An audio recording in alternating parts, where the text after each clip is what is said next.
কুশল কলিতাৰ মৃত্যুৰ তদন্তত SP DSP গ্ৰেপ্তাৰ DGP মহোদয় সকলোকে নমস্কাৰ জনাই মোৰ নতুন ভিডিঅ'লৈ আপোনালোকক স্বাগতম জনালো। আশা কৰোঁ আপোনালোক সকলোৱে ভালেই আছে।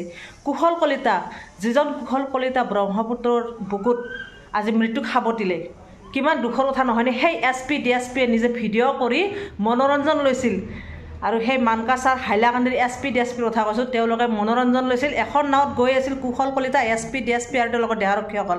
আৰু গৈ থাকোঁতে কুশল কলিতাৰ হেনো ফোন আহিছিল। আজি এখন সংবাদমেল পালোঁ, SPয়ে দিয়া সংবাদমেলখনত কৈছোঁ। তেওঁলোকে কৈছে যে কুশল কলিতাৰ ফোন আহিছিল, সম্ভৱ ফেমিলিৰ ফোন, আৰু ফোন কৰি থাকোঁতে তেওঁ হঠাৎ মোবাইলটো পৰি গ'ল আৰু মোবাইলটো উঠাব চাওঁতে তেওঁৰ কান্ধত থকা গানটো পৰি গ'ল, বন্দুকটো।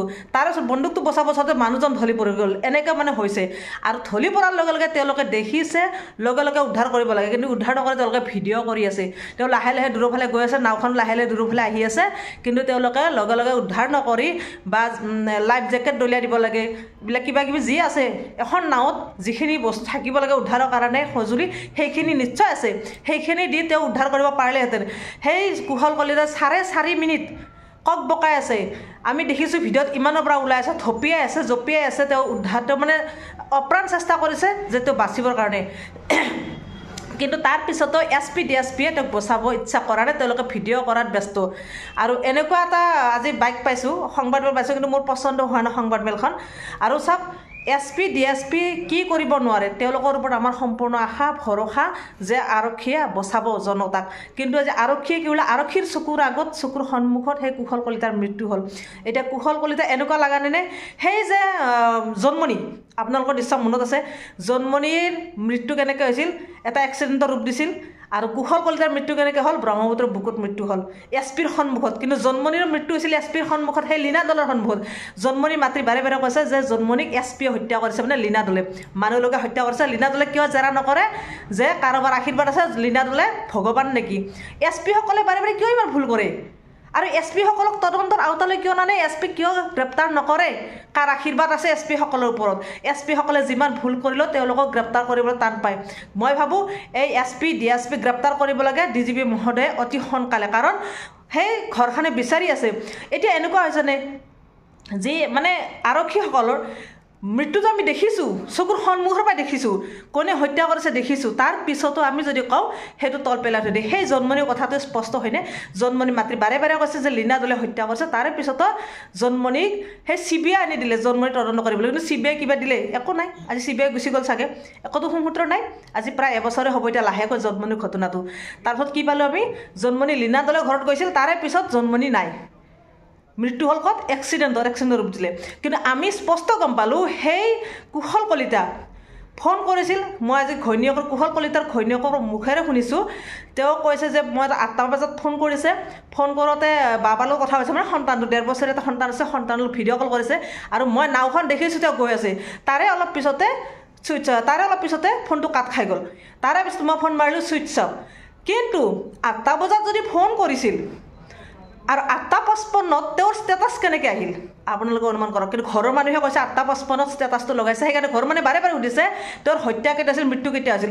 এনেকুৱা লগা নে ইয়াত SP DSP জড়িত আছে, কিন্তু তেওঁলোকে মানি নলয়, কাৰণ এইটো স্পষ্ট হৈ পৰিছে। মানে আমি অসমৰ ৰাইজে আৰু বুজিব লাগিব, কিন্তু তেওঁৰ আত্মীয় কুটুম ৰিলেটিভবিলাকে কৈছে যে তেওঁলোকক কুশল কলিতাক কোনোবাই ঠেলিহে মাৰিলে নেকি। তেওঁলোকে মানে উপভোগ কৰিছে মৃত্যুটো, কুশল কলিতাৰ মৃত্যুটো উপভোগ কৰিছে। কুশল কলিতাৰ যদি সঁচাকৈ তেনেকুৱা এটা মৃত্যু হৈছে, তেওঁলোকে উপভোগ কিয় কৰে? তেওঁলোকে বাচাব লাগে, উদ্ধাৰ কৰিব লাগে, কিন্তু কুশল কলিতাৰ মৃত্যুটো উপভোগ কৰি আছিল তেওঁলোকে। এনেকৈ কৈছে তেওঁৰ আত্মীয়ই, আৰু সেইটোৱে হৈছে উপভোগ কৰি তেওঁলোকে ভাল পাইছে। আৰু SP সকলে এনেকুৱা ভুল কৰি যায়, আমি নিজে গম পাওঁ। সেই অলপতে গোলাঘাটৰ SP বন বিষয়াগৰাকী কি কৰিছে, গোটেই ৰাতি শাস্তি দিলে, থানাত বহাই থ'লে। তাৰপিছত SPৰ ওপৰত কিবা একশ্যন ল'লে জানো? খালি মুখ্যমন্ত্ৰী টুইটযোগে জনাইছে কি নম্ৰ হ'ব লাগে, ভদ্ৰ হ'ব লাগে। সেই লীনা দলে SP কি কৰিলে, নগাঁৱৰ SP লীনা দলে জন্মনিৰ হত্যাৰ ক্ষেত্ৰত কি কৰিলে, একো মাত নামাতি লগে লগে বদলি দিলে।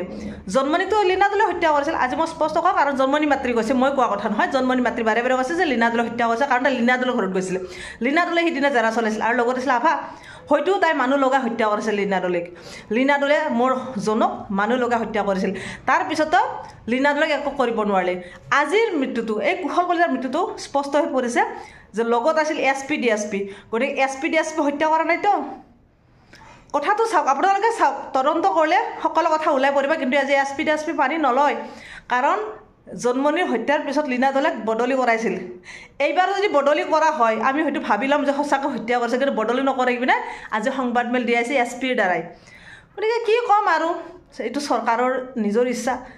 মানে কি এছ পি সকলৰ ওপৰত আশীৰ্বাদ থাকে বৰমূৰীয়াসকলৰ, এইটো জানি থ'ব, সকলোৱে মানে জানি থোৱাটো ভাল। আশীৰ্বাদ আছে তেওঁলোকৰ ওপৰত, সেইকাৰণে তেওঁলোকে যি মন যায় সেইটো কৰিব পাৰে। এতিয়া যদি তেওঁ যিমান চেষ্টা কৰে, 4.5 মিনিট পানীত আছে, ইচ্ছা কৰিলে কোনোবা এজনে জঁপিয়াই পৰিলে উদ্ধাৰ কৰিব পাৰিলেহেঁতেন, কিন্তু কোনো ইচ্ছা কৰা নাই।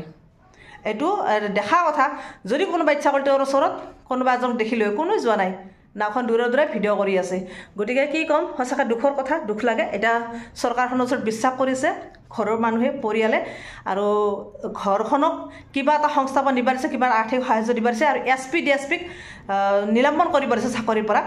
তেওঁৰ ৰিলেটিভেও কৈছে, তেওঁৰ আত্মীয়েও কৈছে নিলম্বন কৰক আৰু ঘৰত কিবা এটা সাহায্য দিয়ক, আৰু 3জন ভাই ককাই আছে, 3জন এজনক চাকৰি এটা দিয়ক চৰকাৰখনে। গতিকে সেইটোৱে হওক, আত্মীয় যেতিয়া বিচাৰিছে সেইটোৱে হওক, আৰু তদন্তটো কৰক অতি সোনকালে। এছ পি কি কৰে অতি সোনকালে কৰক, সেই আশাৰে আজি মই মোৰ ভিডিঅ'টো সামৰিছোঁ। আজিলৈ বাই বাই।